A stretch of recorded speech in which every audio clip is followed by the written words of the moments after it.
Who's timing? Nick is. Nick. Excellent.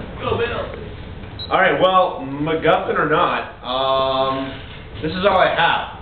So, we're going to go with the picture. Alright? When we look at Tim, staring out, vacantly, semi-consciously, we can see that Tim has a vision for all of us. This picture sort of looks like, you know, Chairman Mao or something like that.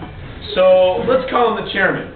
Chairman Tim has a vision for Hughes, alright? A vision that is very much in line with his own communist principles here. He wants us all, collectively Hughes members, to drink from the cup of freedom.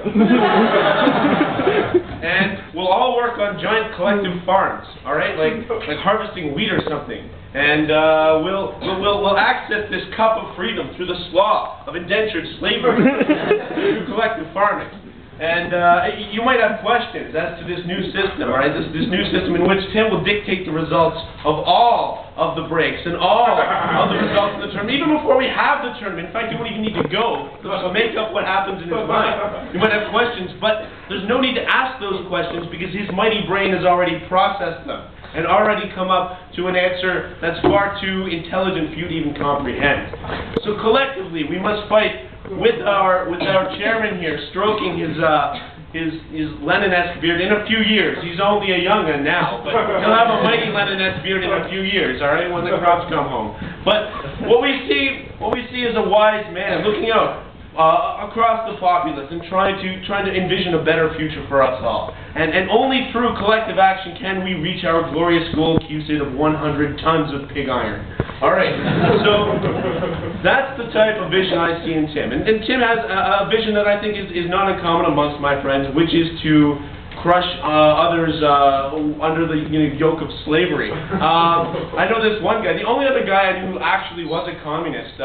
It's actually quite funny. One day on Canada Day, which is the only holiday worth attending in Ottawa, there's always a big party out on the around the War Monument, and at the old War Museum there was a tank there. He decided it would be hilarious if we put a bunch of Roman candles in the barrel of this tank and it would fire up, just like you know the communists I imagine did. Anyway, it turns out that we were all drinking at his apartment before we went out, and he got into a fight with someone who had an apartment nearby, and took a Roman candle and fired off the Roman candle, trying to hit the other guy's apartment right across the street.